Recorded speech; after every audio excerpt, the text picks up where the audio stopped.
Start with dreams. Before we start on stuff about dreams and life after death, let's see, I'm going to just walk through a quick review of what we did last week.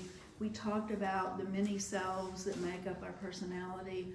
We talked about the primary selves with which we're very identified, the parts of us that we like the most. Many of us are so identified with our primary selves that we don't know that that's not us. So if my primary self is to be dependable and I'm wearing the glasses of dependability, I actually believe that is who I am. Not true. That's a self.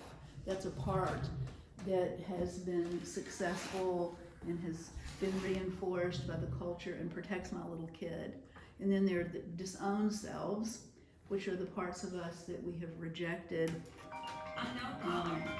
Unknown caller. I think I've won another lot in Arizona. Okay, sorry. Or is it God? God calling. How can we discern? Okay, sorry that I didn't get that turned off. Okay, then also last week we talked about the difference between what is consciousness and what is unconscious. And we had part of my unconscious as Lisa under the sheet, where I couldn't see who that part of me was until her needs became strong enough that she started wiggling around and demanding. That shows up in dreams. We talked about the basement of our personal unconscious, and then we talked about, so everything that's in the basement is stuff that we have actually experienced and we know about. It might not be in our conscious awareness at the moment, but it's stored in there. And then we talked about the collective unconscious that connects us with universal images and universal symbols. We talked about archetypes. We talked about how to use a good symbol book and how not to. That it's not, I had a dream about a dog and I look up and the symbol book says a dog means X. That doesn't really help you very much. We talked about how do you use a really good symbol book to do the techniques of association so that you associate with the many facets of that archetype to see what resonates with you. It's trickier, but it really works and it will be very, very helpful. And then last week we did a quote, and I found another one that reminds me of it, a Parker Palmer quote from On the Brink of Everything. Wholeness can always be found beneath the broken surface of things. I love that thought. Wholeness can always be found beneath the broken surface of things. And we all have broken areas in our lives and in other people's lives. And then this is a similar quote by Thomas Merton.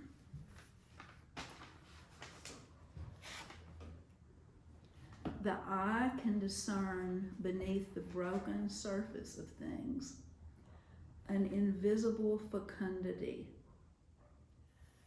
a hidden wholeness that's dimmed but there.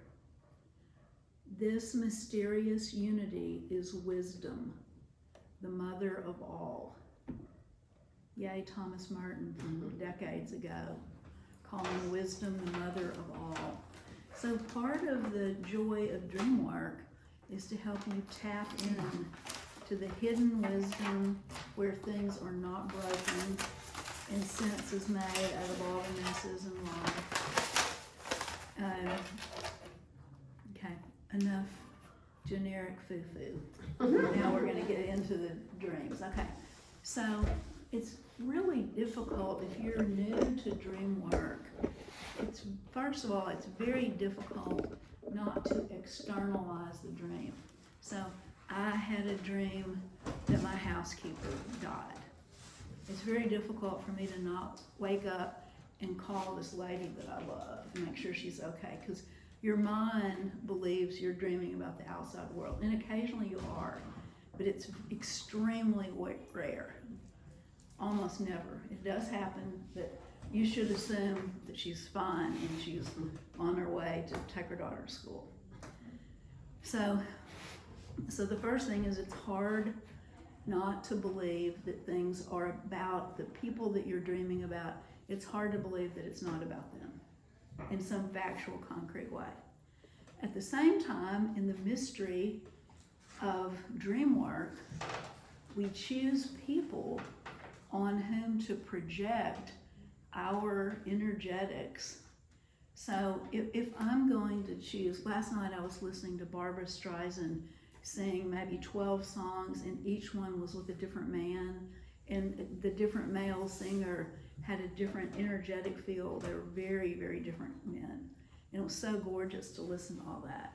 So if I had a dream that Barbara Streisand is singing her most beautiful stuff, well, that is stimulated by me hearing her, but that's not necessarily primarily about her. So I chose somebody on whom to project me singing something beautiful in me. So I had a little series of synchronistic experiences over the weekend, which I'm not going to go through, but they resulted in me making a commitment to a little small but wonderful work project that I had no thought of doing before Friday. So I could have been dreaming that I'm singing my song. I'm doing what I'm here on the earth to do.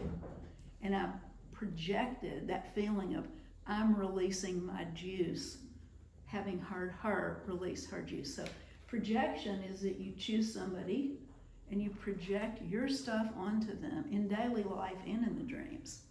But the work is to take that back inside. I mean, Barbara Streisand already knows she's singing well. I apparently needed a little fertilizer. Yeah, you're on track. That's good. Okay. So the next thing about dreams and life after death is that, of course, the dreams can do anything, but very rarely do you have a dream about you dying or somebody else dying when it's literally about their physical death. It can happen, and it does happen, but that's not the normal language that the unconscious prefers to use about somebody dying. So I'm going to tell you these people are not dying dreams, and then I'm going to tell you these people are either dying or they just died. Get ready, rock. It's a totally different language system. Now, the unconscious likes also to mess with us. So because I have this observation and I've collected all these dreams where that's true, I mean, the unconscious is liable to throw me a curveball and give me one where somebody's actually dying, because I don't think that way. So again, these are guidelines, they're not concrete rules. Okay. So dreams of death are 98.9% time of transformation. So if somebody has a dream that their mother died, usually that is the mother inside them that is reducing, and then they have to say, is that a good thing? Do I have too much maternal energy coming out of me right now? And is it a good thing that the knob is being turned down on it? Or do I need more maternal energy? And the unconscious is showing me that mine is pooping out on me and I need some fertilizer on it. The same thing with the inner father. If a man or a woman have a dream that the father is dying, does that need to die back? Does that archetype, that energy, need to be turned down for health and balance and wholeness? Or it's a premature death and that energy is very much needed? The hard-working self. So think of somebody that you know that you think is just like an incredibly hard-working person. So if you have a dream that they're dying, is that part of you lessening? Is that a good thing? Do you need less of that? Or is it not a healthy thing? Because this is a season where you need to kick butt and take names. You've got to go. It's not a season to sit around.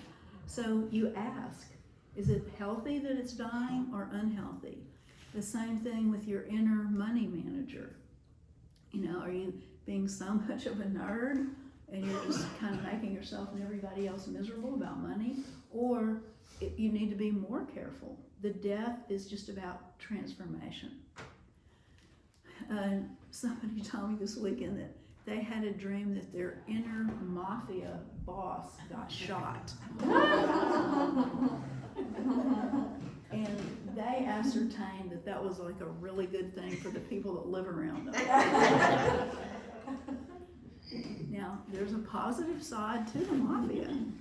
Some people, some really, really sweet and like really, really nice people could actually use an inner mafia boss to keep from getting run over and to keep from being so sweet that they get cancer. You know, I don't know that this is true, but there's a big theory that at least dreams that have cancer in them are often related to the soul feeling trapped. Now, I do a lot of bad things pretty well, but trapped, I cannot do trapped. No, that's not gonna work. So, transformation in dreams can show up as illness or cancer or death. What if the inner polite person, so you think of somebody that's very polite and gracious, that they died. So then I have to wonder, am I so polite, or have I been so polite the 2 or 3 days before the dream that I have felt trapped and unable to say my truth? Or have I been so inappropriately rude and mean and critical that my inner polite self died? That's the discernment of the dreamer. But it's not that the lady that teaches etiquette is about to die and you don't need to call her up at the Capitol Hotel and say, be very careful driving today because I feared you were going to die. Probably not. I did that one time when I was very young, and my husband still tells the story. I didn't understand all this. I was like really young. And I had a dream that somebody was going to die, and it was somebody that would have been really a bad situation for me if this person had died. So I discussed it with them. And Rick was sitting with me, and he said the man was like sweating. And, oh my gosh, stupid, immature. But I didn't know any better. Okay. So examples in the dream: somebody might be shot, they might be bombed, they might be burned, they might be in a wreck. If something is going on in a family that is really, really challenging, the dream might be that somebody dropped a bomb on the family. That could be about the outer family, it could be about the inner selves, the family of inner selves. The same thing in a marriage. It could be about the relationship, it could be about the relationship between the masculine and the feminine inside, and it could be both. So if you're gonna check, you check inside first, because that's the hardest work to do. If you have a dream that your inner mafia got killed, first you check inside. Can you find that inside? Is that a positive thing or a negative thing? Then you check what's going on in the outside world that might have contributed to that dream. And it can be true about both. It's fancy but wonderful footwork, and it's worth being wrong about. I would rather die having lived my life trying to listen to the divine through prayers and meditation and dream and my physical body and relationships and nature, and getting it wrong occasionally. I'm down with getting it wrong. I'm not down with being spiritually dead. That's just too boring. And there's no reason for it. So I'm good for being wrong, and occasionally we're so wrong. We think it's a this and it's not a this. But that's okay. That's just how it is. Okay, now we're going to switch. First, let me just stop. Any thoughts or questions or comments before we go on? Patricia said it doesn't make any difference which chair I give you, you're going to stand up and hold it. This is going to be a longer afternoon. I probably end up sitting down. Anybody have just a comment or a thought or a question? What about dying and drowning? Talked about that, or is that? Well, a dream where somebody, she's saying, what if you have the image that somebody is drowning, Or died from it. or they died from it. So then you do your associations, like what was the person like in the dream that died? Is it anybody you know? What are the qualities of that person? What's the plus of them? What's the minus of them? Then you also say, has there been anything going on the few days before the dream where you might have felt like you were drowning? There's nobody in this room that hasn't felt like they were drowning sometime, right? So then you go back, you kind of scan around the days before the dream. Did I feel this way anytime in the last week? So, you know, in the second floor of my house, there's a laundry chute, a stainless steel paid somebody to make this thing a laundry chute. And when our grandson got to be about 4, I had a really big nightmare that thing needed to be boarded up, because there could be 6 little boys jump sliding down there, and then you land on shelving in the laundry room downstairs, and you could really, you know, you could die. So that was an outside and an inside dream. The outside dream was the next thing we did the next day is boarded that thing up so that nobody could slide. It couldn't be turned into a death trap recreational activity. And they did manage to get little lemons through the cracks and throw a lot of lemons down there, which I found about a year later. You can imagine how hard they were. You know, they couldn't get themselves down there, but they got a bag of little lemons, and they to see how many they could poke down. It's all right, it wasn't them. Then you look for, where is my little inner adventuresome, rambunctious, totally curious little boy, my inner little boy, where is he at risk of falling through something dangerous? And then you have to ask, you look around, you know. Some people would say that me riding my bike on the river trail and talking on my cell phone is about as smart as that. So I'm trying to quit, you know. So it could be that it'd be a dream about that, right? So, any other question? Did that help? Yeah. Rhett, did you? Okay. Okay. Anybody else? A comment? A thought? What if things in the dream are just really obscure, like, just seems nonsensical? It really does sometimes, doesn't it? Well, one thing you can do is just sense kind of the feeling tone of the dream, and then I wonder what could be going on inside me or outside that's a little bit like that. That's one thing you could do. Okay. Another thing you can do is go on and associate to the nonsensical images and say, if I were from Mars, what would this be like? If I were from Mars, what would that mean? See if that helps. Another thing you can do is completely let it go, because Spirit is having a conversation with each one of us through prayer, meditation, worship, reading, relationships, dreams. And if that dream was too obscure, Spirit will say, okay, that was not a good story to tell Denise. Another way.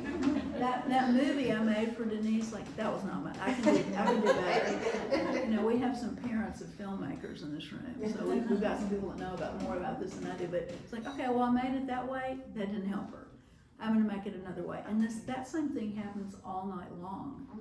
So if you have like 3 dreams in a night, usually if you decode all 3 of them, they're usually all bent on the same message. Like, well, I told her that story. No, that might have helped, but maybe we need to try this, and maybe we need to try that. So, does that help? Yeah. Don't worry if you don't get it. Okay. 1 dream every 2 months will change your life. They're dangerous. Oh yeah, don't worry about catching every dream. It'll turn you into a nerd, and the dreams don't need it. The universe doesn't need it. Okay. Now we're going to talk about what are some images that happen when somebody is actually about to die. And Chris Keller's given me permission to tell this dream a long time ago.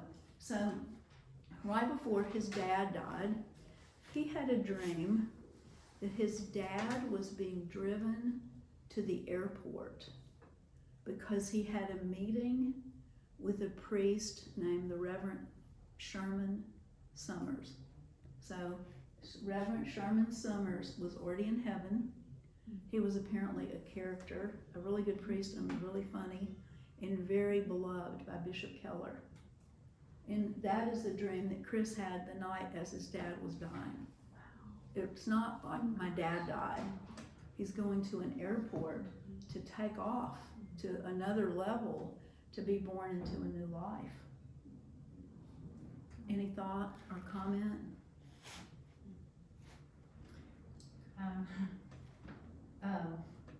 It's been years ago, because our daughter's now 41 or something like that, but when she was a junior in college, I had a dream just randomly one night that she was being pulled from a window, and less than a week later, the house that she was living in burned down, and the way she got out was, there was a guy there. She was trapped in a room, she got pulled out of the window. Yeah. Now, you know, we know that the place where the dreams comes from can go forward in time and be precognitive. It can go way backwards in time, before we were born, to stuff we don't remember. So the place where the dreams are, there isn't any time there. So what you're talking about is not really a death dream, but a precognitive dream, a warning that something dangerous was going to happen, and it did. But we don't know when those happen what they mean until we live through it. I mean, you can always say, just be careful, but we don't have the facts because we don't live in the consciousness of past, present, and forward all the time. Well, I didn't know it was her. Yeah, till after the thing happened. Scary. It was so scary that night. Yeah, I couldn't go back to sleep. I mean, I still remember the dream. of course you couldn't go back to sleep. And then when that happened to her, Yeah, it was terrible. very freaky. Yeah, well, Yeah. the consciousness goes forward and backward and sideways and multidimensional, and then we have to figure out how to handle that. So what other images are used when somebody is about to die? A couple of weeks, we knew my dad was dying, but a couple of weeks before he died, I had a dream that there were men on a wooden boat in front of my house on the Arkansas River, and they were poling across the river. There was no motor. It was like a dugout canoe, but they had massive searchlights, and they were sending the lights up and down the river looking for the soul of my father to take him across the river. Wow. So I woke up, this was like 3 in the morning, and I thought, he must be getting close. And I got a little bag packed, and our daughter was in high school. She was upstairs asleep. I left her note. I said, I'm going to go to Jonesboro to check on Grand Chuck. And I said to my husband, I'm going to drive Jonesboro. He said, I'm going to go with you. So I thought, well, you know, I don't think anybody go with me, but he wanted to go. So we pile in the car. We're on our way by 4:15. And we walk into my dad's bedroom as the sun was coming up. And my dad sits up and looks at my husband and says, I have had a dream and I really wanted to talk to you. Dude, okay, go. And he said, my husband's father was already in heaven. He said, I'm crossing a lake on a boat, and I get to the other side, and your dad is the first person that greets me.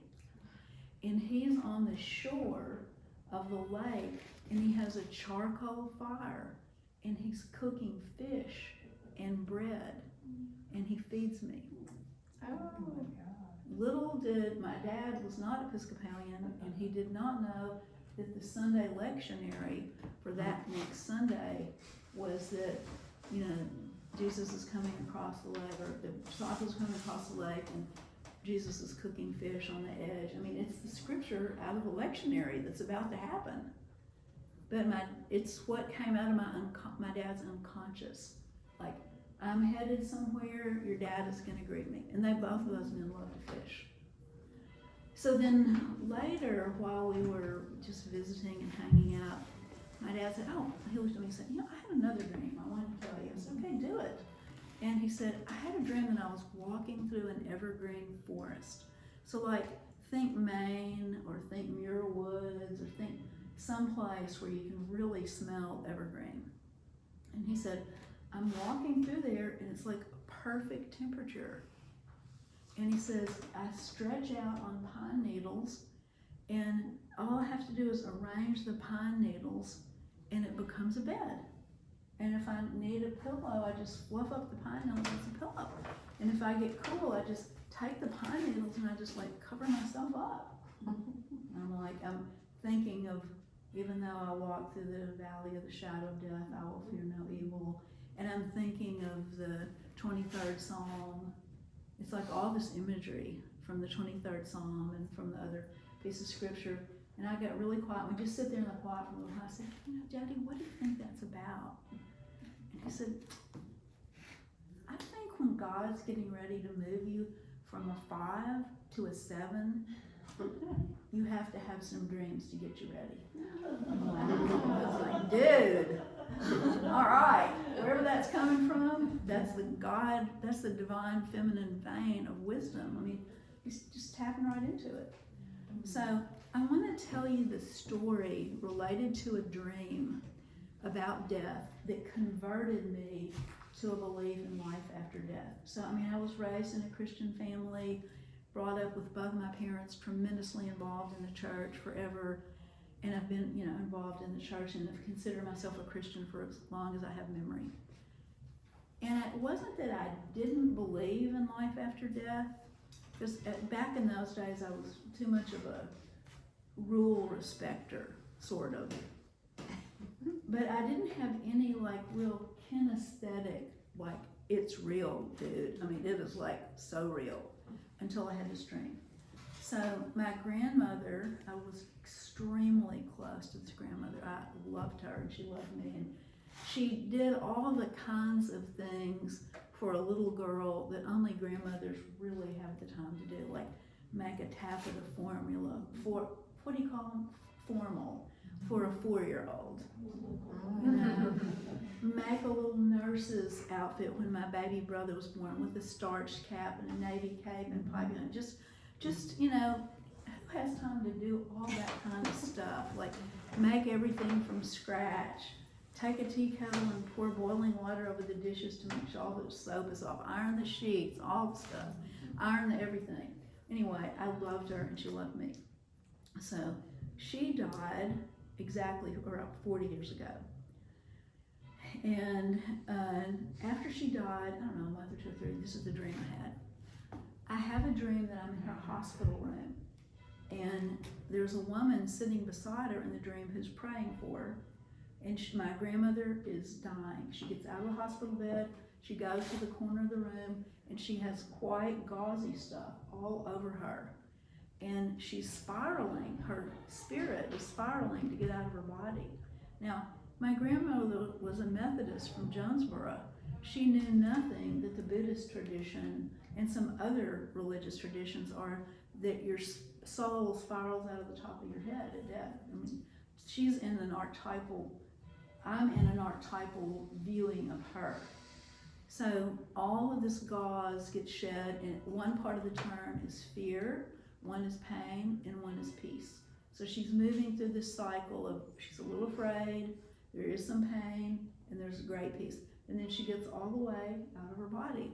And the next thing that happens, so this is in the early days of computers, when they were bigger and they printed out bigger things and strange. And I am delivered a piece of paper that's typed out. Now this is a good image for death. Death is very impersonal. If somebody dies, the universe does not care whether you like it or not. Their number's up, their number's up. I had a dream one time that everybody has an invisible number written on the bottom of their foot. And that is the exact moment they're supposed to die. When your number's up, your number's up. So this is a very impersonal note to me. And it said, typed in very cold block letters, see you in forever. Love, Nanny. Oh, wow. And when I know it was one of the part of the dream, and I'll tell you in a second, but when I woke up, I believed in the dreams much more than I believed in the afterlife. Because I was a therapist then, and I've been doing dream work, and I've been training with Marion Woodman in Canada. every single thing my dreams guided me to, I had developed a radical and profound trust in their wisdom. And I know they don't lie. If you're acting nasty to somebody in the daytime, which every one of us in this room are capable of doing, your dreams are not going to lie to you about it. They're not going to be nice about it. They do not lie to you. So when I saw, oh my gosh, I'm going to see her in forever, and there really is an afterlife. I was totally converted. Like in every little cell, nobody could have dissuaded me. At that point, there would be nothing anybody that could ever say that could move me off. I know there's an afterlife. But because my system of trust is faith in the dreams, that's the way the divine chose to convert me. So this is the ending of the dream. The ending of the dream is I go into a corner of the hospital room and I become 5. And I get down on the floor and throw the biggest temper tantrum. And I'm kicking my arms, legs, and I'm screaming, I don't want my nanny, I don't want my nanny. I'm just cutting loose with every ounce of rage I can possibly release. So that was the dream. So her husband also died, my grandfather, and I also adored him. But he made some stupid mistakes right before he passed away. He had, this is like 45 years ago, he had like about $1 million worth of farmland. So 45 years ago, there's probably $4 or $5 million worth of Arkansas farmland now. And he decided to skip my grandmother, skip his 3 children, skip half of his grandchildren, and give this farm to my brother and sister and me. When we were all young and we would not have known what to do with it, and we adored our grandmother. So he made a really big mistake. She was going to get all the income off the farm, which would be more than she would ever spend in 100 years. And he thought, okay, she's totally fixed, and this is the posse that I'm close to, and this is what's going to happen. So my brother and sister and I guess I must have been 30, then 29, 25. So those are the ages of my siblings. We went immediately to our grandmother and said, you know, whatever would be ours, we're immediately signing it over. It's yours, blah, blah. So we kept that relationship. But there were legal things with other family members. I mean, we were out by that point, thankfully, but there was a mess. It eventually got straightened out, but it wasn't a happy scene. So after my grandfather had been dead for maybe a year, he shows up in my dream and he's in a white energy gown. It's like this gorgeous gown that energy is working on him. It's some kind of transformational gown. And his skin is dark, and he looks a little bit afraid, and he looks at me and he says, I'm just now dying. Now this dude's been dead for a year. I'm just now dying. Will you pray for me as I go? And I woke up with a compulsion to pray for him. The only thing that it is similar to is if you're nursing a 3-month-old baby and they cry and they want to be fed, all you can think about is getting to them. That was the intensity with which I prayed for him. And at the end of the dream, he lifts up into the air and he's carried over a goalpost and gone. Drop, kick me, Jesus, over the goalpost. Right? So he's gone. And so I just prayed and prayed. I mean, I knew what it was about. I knew he'd been a good person. He'd made some bad decisions at the end. There was suffering around it. But I just prayed and prayed. And at the end of the month, he shows up. And he is in a super high-tech Star Wars Volkswagen camper van. And it will do everything you can imagine. So sometimes the unconscious likes to talk about the body as a car. So I think he's initiating a discussion with me about the heavenly body. So he takes me inside, and white is often a color in the dreams for what is new. He is so excited. He takes me in and he'll push a button and this arm will come up and it'll do this and it'll bend that way and it'll cook something. Or you can push another button and it'll clean something. Or, you know, they're just levers and buttons. It's so high tech, it's just unimaginable. And he's very excited. He shows me everything it'll do. And then he looks at me and says, you're going to have one of these someday too. I'm thinking, dude, okay, I believe this. So, after my dad died, I mean, I'm so interested in dreams and life after death. It's just like, it really teaches us a lot spiritually. So after my dad had been dead about a year, he shows up in my dream and he is radiant. He died of lung cancer, so he was not very radiant when he died. He's like whole. And I said, Daddy, where are you? And actually, because I have all these file folders on dreams and life after death, I partly, in the dream, I'm partly like getting a pencil and paper out. Like, I gotta interview this dude. He's over there and I need to know more. Where are you? And he says, I'm in heaven. But it's not another place. It's not another geographic place. I didn't go to another geographic place. I'm all around you right now. I am always with you and I am beside you. He said, I'm not even 6 inches away from you. Now, I should have just gotten quiet and absorbed. But instead, I kept interviewing. I said, well, have you seen Nanny? Have you seen Ellie? Have you seen the grandparents? How are they? And he said, it has worked out better than you can ever imagine. I persisted. Well, have you seen them? Have you seen them? I'm interviewing about different people that are in heaven. And finally he says, you know, if I try to answer that, the place where I am, there aren't words where you are. I can't describe it, and it'll bump us out of this connection. So he's like saying, like, it's not, he said, I can only tell you 2 things about heaven. The first one is that it's worked out better than you can ever imagine. However you imagine it, it is so much better that it's unbelievable. And the second thing is that we're going to be able to love each other more fully than ever before. And I adored my dad, and he adored me. I said, Daddy, I couldn't have loved you anymore. He said, there's another level of love that we don't know anything about while we're on the earth. There's a lot of teaching in dreams related to life after death.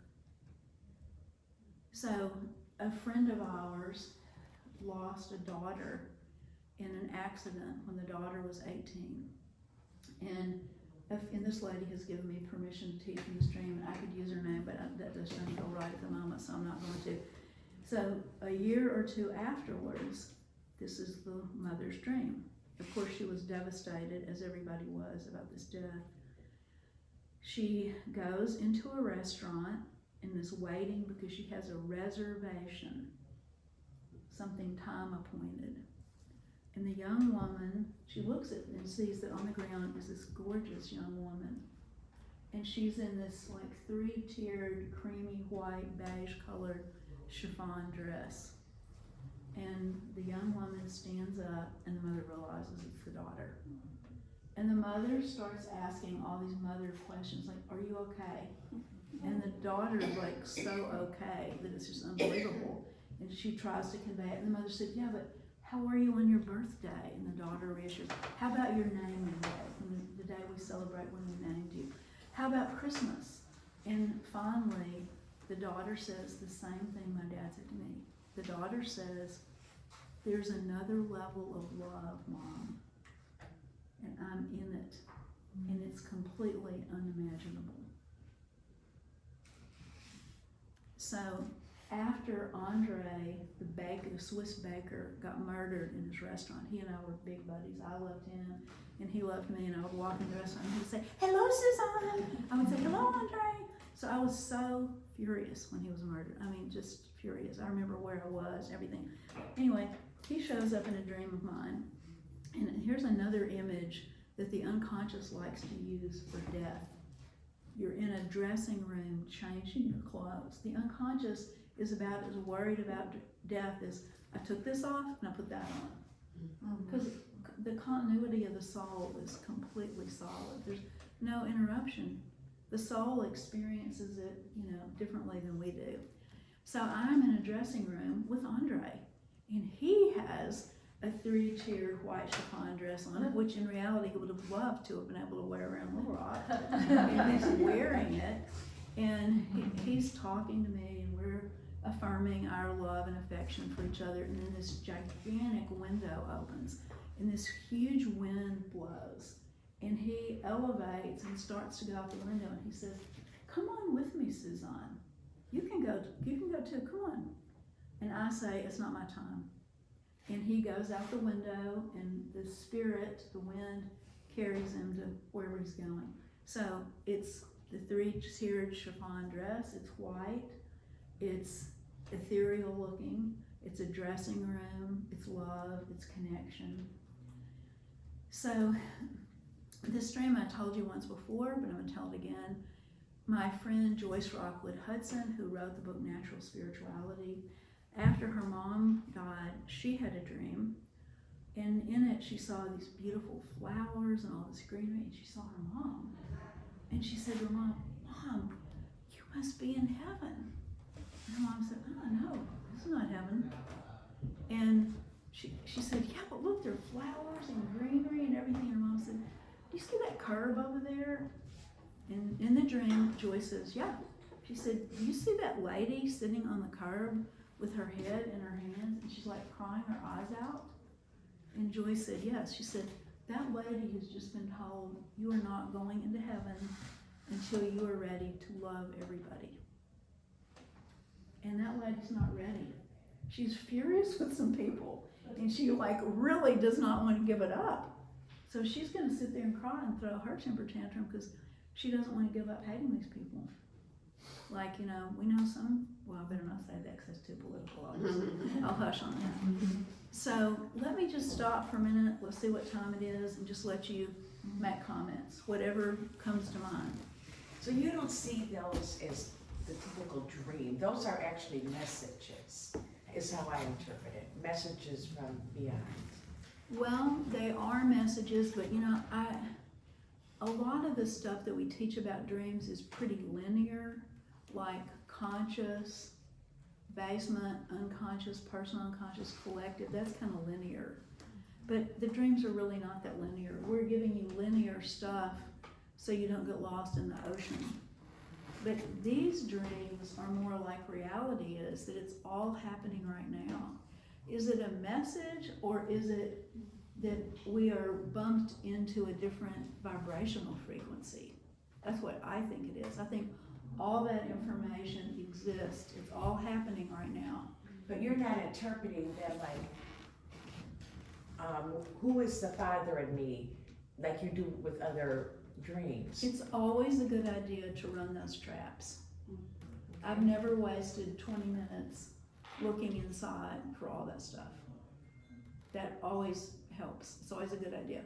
So I don't let myself off the hook because I also know it's another vibration frequency. Just go ahead and look inside, but don't miss the other frequency also, because the quality of traveling in space is not even the right word, because you're not traveling in space, but traveling to some other level of consciousness.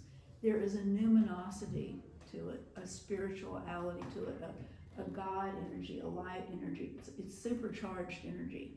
So it's not like, what else did you want to say? Well, I lost a son also, and I didn't dream for a long time, and everyone else was dreaming, but for some reason I couldn't about him.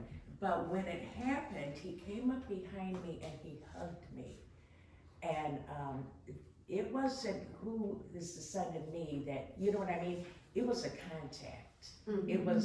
It was different than when I dream, my dreams that I can maybe interpret. I believe it. Yeah, and that's what I was hearing from you. It's a contact. I had to be open, which I apparently hadn't been for a while, but it was more coming from that. It was coming from them to me because I couldn't reach it. Is how I interpret it. All good. What else? Comments? When my father-in-law died, which was a long time ago, I'd never thought about dreams. And my sister kind of talked to me about dreams over the years, but when he died, and he was a lovely, lovely man, and he died real slowly, it was but I felt his presence when we got in the night. I felt his presence. I would wake up in the middle of the night, and I didn't see him, but I know he was there for like a week. I mean, it wasn't like one night, it was an extended period of time. And I kept saying to Gary, you know, your dad's here, you know, and he's going, oh, okay, you know. But I swear, I mean, it was very strong, that was a pivotal thing to me too, about this, I don't know if it was the spirit or what, but it wasn't, I mean, it wasn't a dream, it was I guess I was dreaming it and feeling it, and I don't know. Well, you know, things like this are written about in all the literature about death.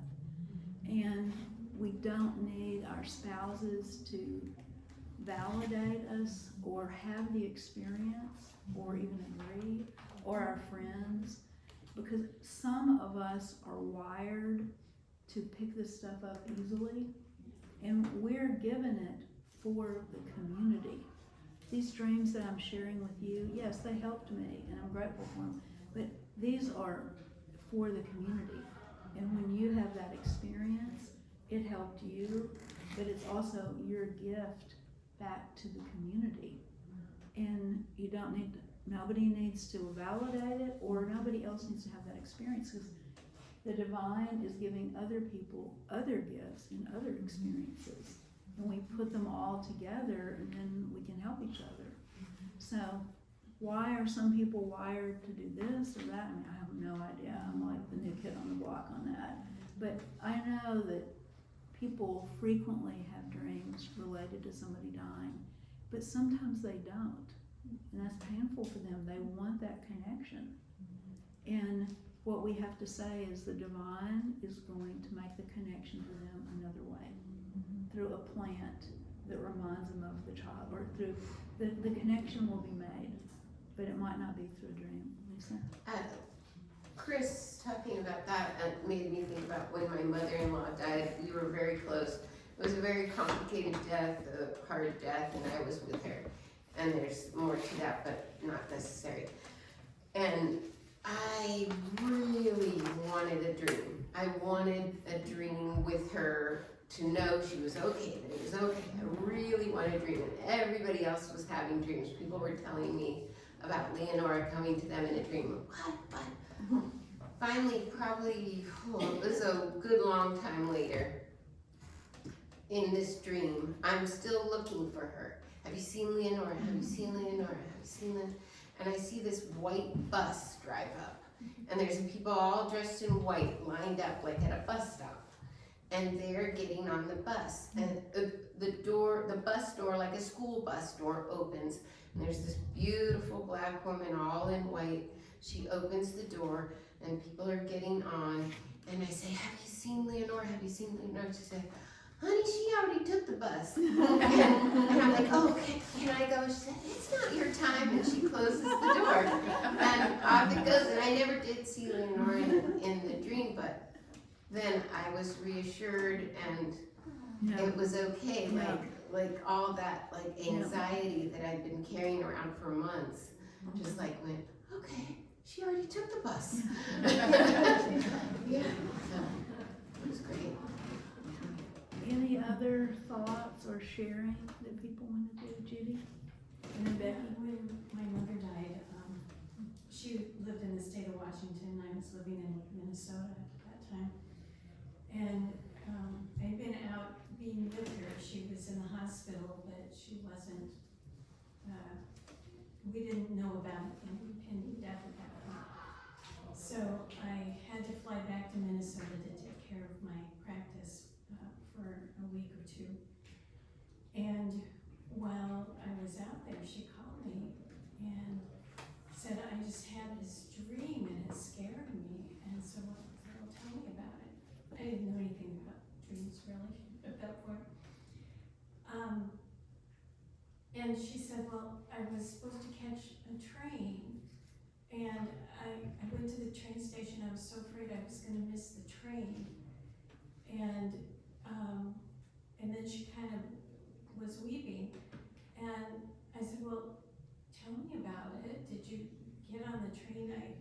The divine was generous in helping me understand this is about her death. And so she said, well, yeah, I guess I did get on the train.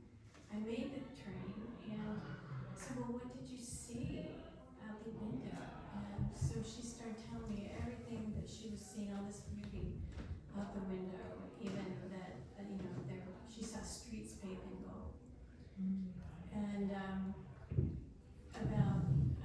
so she talked it through, and she said, oh, I feel so much better now, thank you. And about 3 days later, she died.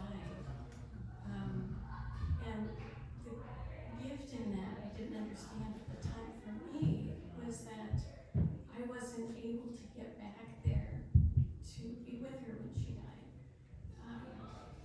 And so, in one sense, I missed the train, but in another sense, I really felt like I'd been on a bit of a journey with her.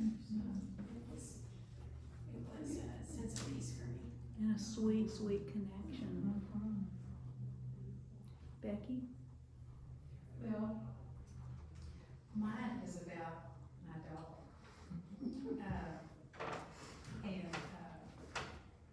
Anyway, she had died several days earlier, and I had just cried for like 3 or 4 days. Couldn't stop crying. And so I was getting ready for bed, and I used to carry her up the stairs. She was old when she died. And I would carry her up the stairs, and I loved her odor, so I would sniff her in when I was holding her. She was a tour poodle, so I held her right here. Anyway, so I was getting ready for bed, and I started smelling her. Wow. And so I just stopped because I didn't want to mess it up. Anyway, so her presence came, and she was just this diffuse presence, sort of misty-like. And she said, she just said, I'm beautiful. And, my sense was that wonderful heart was free from her sick body. And it was just everywhere. And, I had told myself that we wouldn't get another dog because it seemed disloyal to Luna. But she said, please do. And the message, another message that came to me from that experience was, I've heard people wonder whether dogs go to heaven. And the message was, dogs don't just go to heaven. Those hearts are heaven. Wow. And we get to share that space. But anyway, and then so I went and got in bed and started looking online for toy poodle puppies. The 2 I have now are the first ones that were on they came up. It's a lot of consciousness about the souls of these beloved animals. A lot of consciousness. Okay, the thing about the bus, I am gonna sit down and we're gonna talk about this little booklet from Marguerite. And then we'll take a break and do whatever we do next. So don't worry if you did not have time to read this booklet. It is online. You can read it later if you want to, but the short version of it is my closest friend for 40 years, since I was like 25 to 65, God, longer than that, 45 years, was a woman named Marguerite Bergen, and she was a therapist here in town. She was quite a bit older than I was, and our personalities were absolutely nothing alike. We looked nothing alike, totally different type women, but we were very, very best friends for forever. And we worked on our dreams together. Sometimes we had a little dream group of 2 or 3 other women. And we also read things together, like really hard things to read. Like we read Sri Aurobindo's massive book that's about that thick called The Life Divine. It's the hardest thing, intellectually hardest thing I've ever read.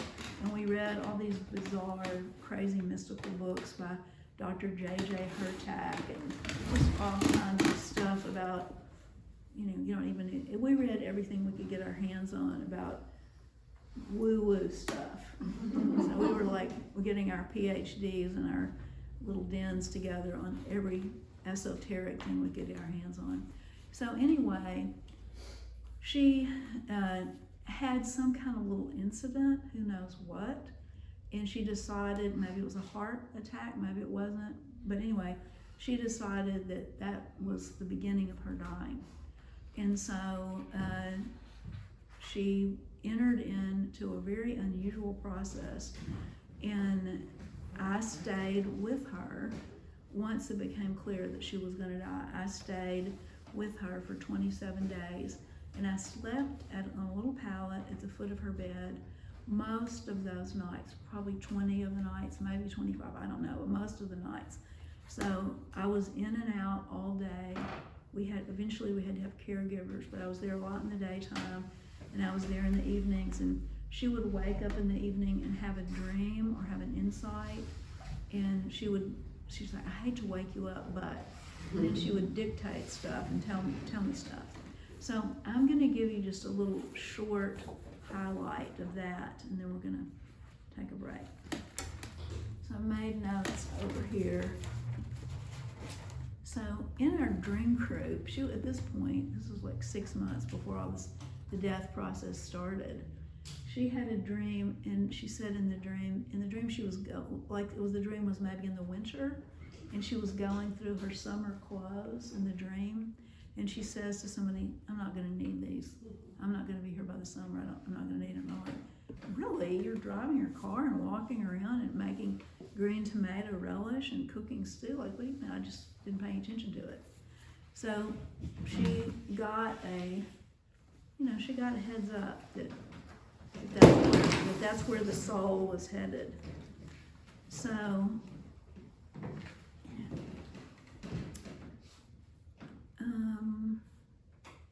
let's see, I have marked 2 things. So it took 27 days for her to die, 27 days of magic, challenges, love, boundaries, laughter, ritual, music, friendship, touch, distance, impersonal energy, spiritual revelations, deep connections to Christ, eye-opening insights into Jesus' last days in partnership with his suffering. 27 days of being fed by the reading of Scripture. That's not quite right, because her passion for me to read Scripture to her wasn't there the first few days, but it started. And during this time, she had many visions. She saw the divine creating humans on a potter's wheel, and she described in perfect detail what it was like. She saw angels coming into her house to separate her soul from her body and take her to the pod, which would in turn transport her to heaven. So there, somebody right in here just talked about a white bus. Okay? So it's interesting, bus for everyday dreams, not dying dreams, but for everyday dreams, getting off the bus is usually, I am sick of the boring collective values of this world, and I'm getting off that bus. Somebody else is not going to be driving me around. You know, if you're on a bus, everybody's going to the same place. They're probably all dressed alike. They probably have a tour guide, and somebody's going to, and I'm like, I'm getting off the bus, and I'm not doing that. But in the death process, not always, none of this stuff is always, but on regular occasions, there are vehicles that show up in people's dreams as they're getting ready to die. And it's the heavenly transport system, whatever that is, and it's definitely not a vehicle. So, you know, in William James' classic book, Varieties of Religious Experience, he says, and then Jung says it again, when you get near something spiritual in your dream, it's like you say, oh, it was like a waterfall. But somebody else might get near that and they might say, oh, it was like a giant hug. And somebody else might get near that and they might say, gosh, it was like a rainbow. So when you get near a facet of the divine, your brain makes an image. So what we want to say is, it's a rainbow, buddy. It's definitely not a waterfall. It's a rainbow. I saw it, but to soften that and to use a more intellectual, spiritually intellectual, and a wiser approach, what we say is, when I get near the divine, my brain makes a particular image. And the facet of the divine that I'm near has to be vibrating at a certain frequency for me to be able to even make that image. So the image that I told you about going down into the ground and seeing the statues of the women, I was near the feminine side of the divine. Some other sides of the divine couldn't produce an image like that. So there was a stimulation of the feminine, and I got near it. And I said, well, it's like getting off a bus when you think you're going to Neiman Marcus. Would you go to a spiritual cave? Those are the images that my brain made in response to that huge mystery of the divine. Okay, so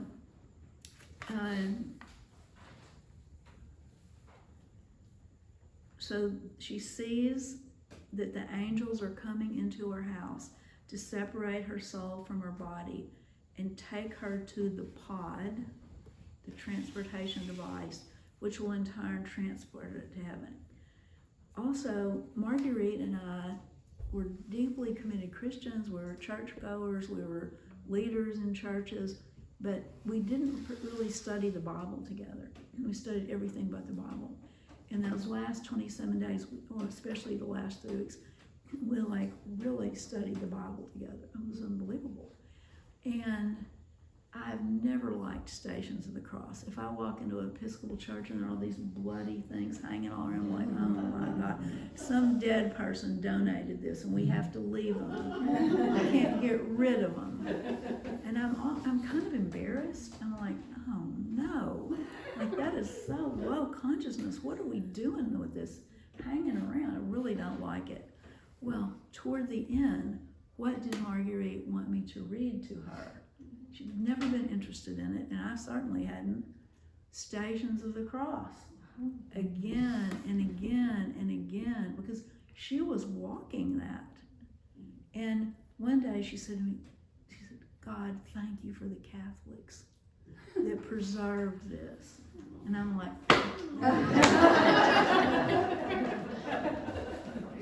but the closer we got to the end, she learned so much about suffering, more than I knew, or still probably know.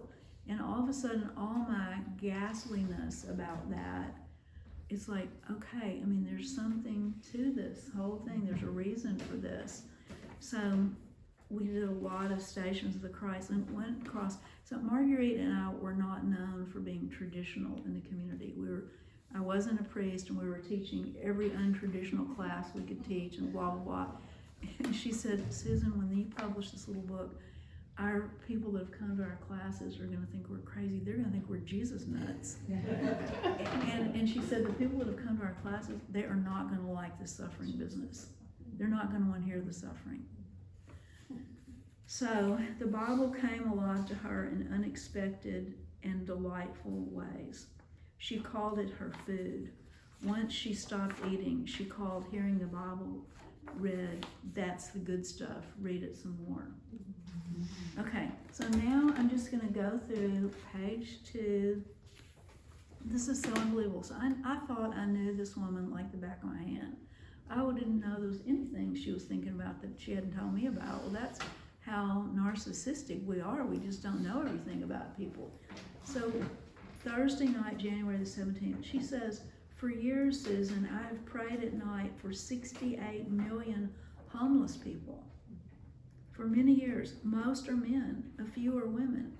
I tell them that God loves them as much as God loves any other person, and that their suffering is for a reason. I tell them, I know it's hard for you to believe that. I tell them that their suffering is a sacrifice that God is using for good, and someday they will be shown exactly how it's part of God's plan. I tell them there's meaning in their suffering. Then I travel in my prayer time. I go to Syria and Yemen, in villages in Africa, and slums in Chicago where I used to work, all over praying for them. I go to war-torn places. I tell each person how much they are helping with God's plan and how deeply they are loved despite their very difficult circumstances. Then, later on, the same day that she told me this, she says, God gave me a blessing today. In the silence, God showed me 10 to 15 of these homeless people for whom I pray.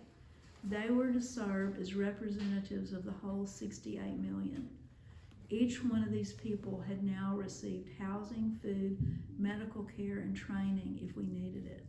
God showed me that that is what the divine is eventually going to do for every homeless person on this planet. I got to watch my prayers being answered before my very eyes, and I received the reassurance that the divine will not stop until this work for the poor and homeless is complete. You can tell why I didn't want to leave sleeping by her bed, because all of this beautiful stuff was pouring out. The actual process of dying was fascinating to her. She wanted to cooperate with it, but she wanted it to go faster. As the 27 days progressed, she tried to tolerate the long and meandering path towards leaving her body. She received reassurance early in the death process. She said to me, "Today I heard a voice say, the schedule for your death is perfect." And later she said, "I heard, you don't have to try any dying techniques. It's all handled for you." And then later she said she heard, "You're doing a good job." And then she told me, "Susan, the ego doesn't stop until we're dead." She said, "Look at me. I like weigh 93 pounds. I can't eat. I can't get out of the bed. And my ego will say, you are doing a great job of dying."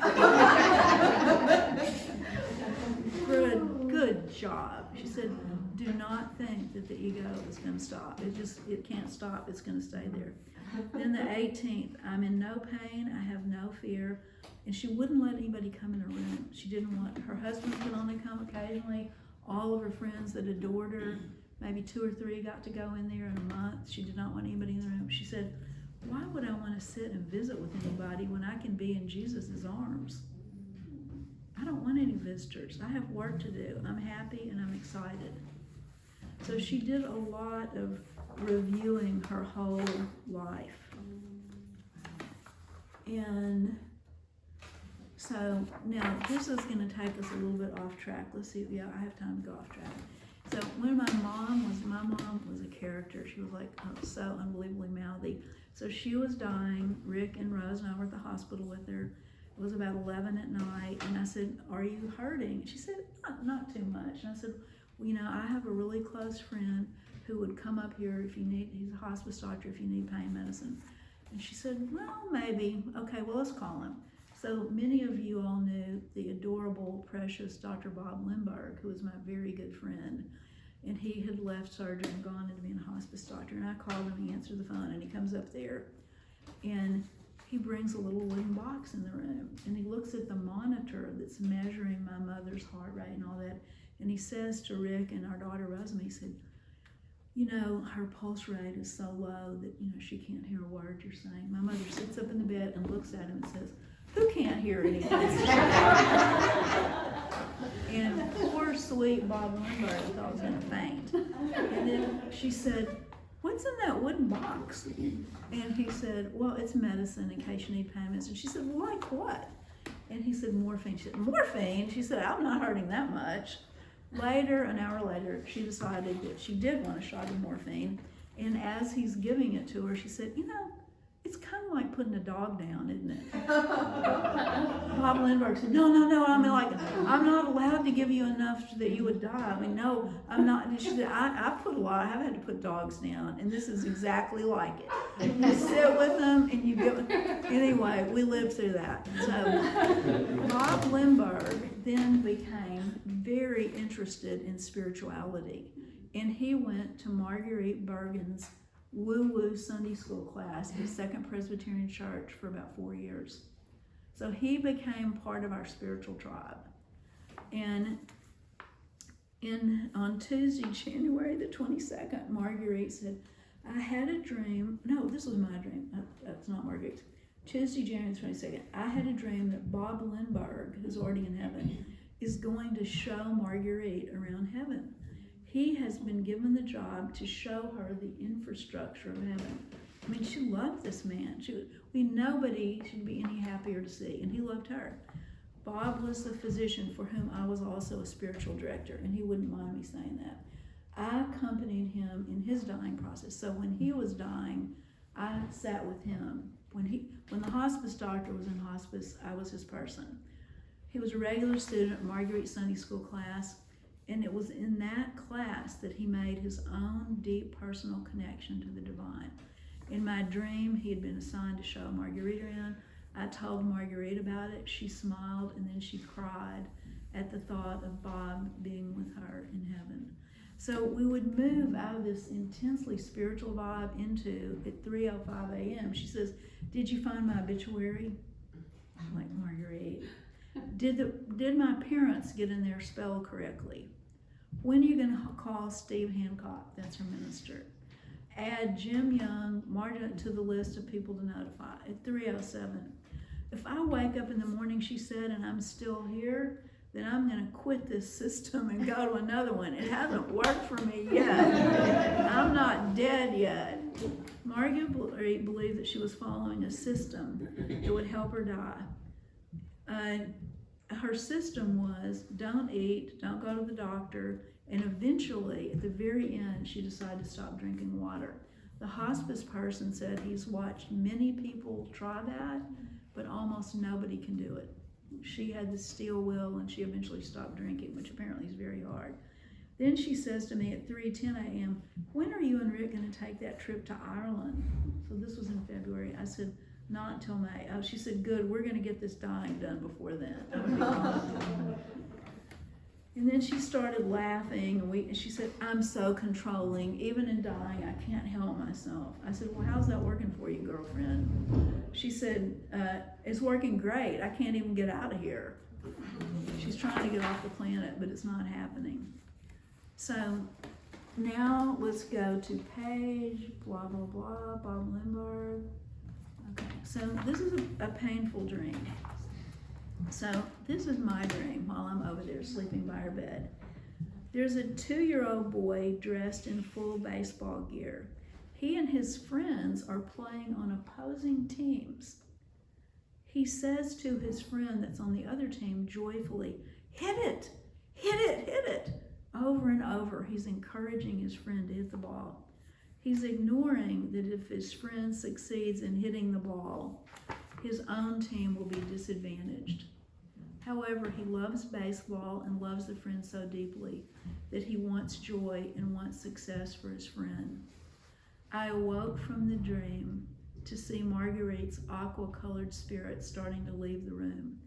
I think the dream was showing me that I was assisting Marguerite in her dying, encouraging her towards her longed-for goal. I knew how much she wanted to make her transition to heaven, and I knew that once she hits the ball, dies and goes to heaven, it would be very difficult for me. My best friend, confidant, and spiritual sister was woven into the tapestry of 45 years of my life. In the dream, I was not considering my loss. I was encouraging her passionately and with full abandon. I wanted her to succeed in her heart's longing, and I knew eventually that I would need to take the time and space to grieve her death, but at the time, I was ready to give her my all. So then she decides she wants a bath. It takes like 4 people to come and help, 3 people to help me to get her in the bathtub, and Marguerite says, I'm going to go to heaven after this bath. And I said, you're going to be the cleanest one there. Okay, let's see how we're doing on time. We're almost through. On page 9, she has a very unusual experience. Again, this experience does not mean this is how it is. It means this is something like how it is. And this is the image that Marguerite's brain made when she was near this. So forth and so on, and so forth and so on and so on. Okay, it's not that one. Okay, this is January the 24th. This is a dream. I'm on a potter's wheel. We go around on an oval. People are being moved from clay into a human body to be born. Other people are being moved from a human body back to clay. That is what is happening to me. I'm being moved out of my body back to clay. Going the other way from clay into a body is easier. Going out of the body into the clay is harder. The only sound is the clanking of the wheel every time it produces a human. So every time the wheel goes around and a human soul goes into clay, the wheel makes a noise. I've watched the whole process of the wheel and the clay. It's very interesting. There's no fear. Before you are popped out, God puts a stamp on you that determines how much and what kind of suffering and what kind of blessings are needed for your soul growth in this lifetime. It's totally pre-planned.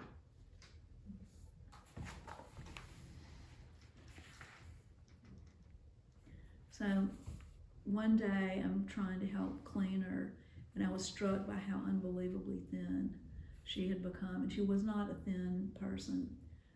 She was enjoying an opportunity to laugh and joke around. So I say, you know, only Vogue will take pictures of people as skinny as you.